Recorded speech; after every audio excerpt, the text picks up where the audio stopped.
दरम्यान गोव्यामध्ये संघ आणि भाजपत झालेल्या तणावाचा फायदा शिवसेना घेऊ पाहतीये। काल संध्याकाळी फिडाल्गो हॉटेलमध्ये शिवसेना खासदार संजय राऊत आणि संघाचे बंडखोर सुभाष वेलिंगकर यांच्यामध्ये एक बैठक झाली आणि या बैठकीमध्ये दोघांमध्ये तब्बल 1.5 तास चर्चा झाली।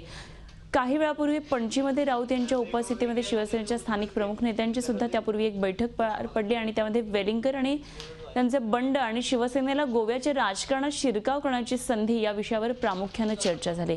शिवसेनेने संजय राऊत यांच्यावर गोवा विधानसभा निवडणुकीची जबाबदारी सोपवलेली आहे। संघातून पदमुक्त केल्यानंतर वेलिंगकर यांनी गोवा प्रांताचा स्वतंत्र आरएसएस स्थापन केलेला आहे।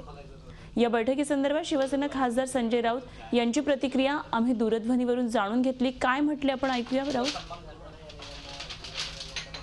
वेलिंगकरांनी भाषा सुरक्षा मंच नावाची संघटना चालू केलेली होती आणि मनोहर पर्रीकरांपासून भाजपचे सत्याचे सगळे आजचे जे गोव्यातले मंत्री आहेत ते त्या भाषा सुरक्षा मंचाशी संबंधित आहेत अनेक वर्ष। आणि या भाषा सुरक्षा मंचला संघटनेला मनोहर पर्रीकरांपासून पार्सेकरांपर्यंत सध्याचे मुख्यमंत्री जे आहेत त्यांनी जी वचनं दिली होती शाळांसंदर्भात मराठी आणि कोकणी ती पूर्ण न केल्यामुळे वेलिंगकर आज बंडखोरीच्या पावित्र्यामध्ये आहेत। त्याच्याचा शिवसेनेशी काही संबंध नाहीये। महाराष्ट्राच्या बाहेर आम्ही निवडणुका लढवतो आणि राज्याच्या बाहेर भारतीय जनता पक्षाची आमची युती नाहीये। युती नसल्यामुळे या सगळ्या निवडणुका आणि राजकारण आमच्या पद्धतीनं करण्याला आम्ही समर्थ आहोत आणि ते आम्ही करत राहू। झी 24 तास रहा एक पाऊल पुढे।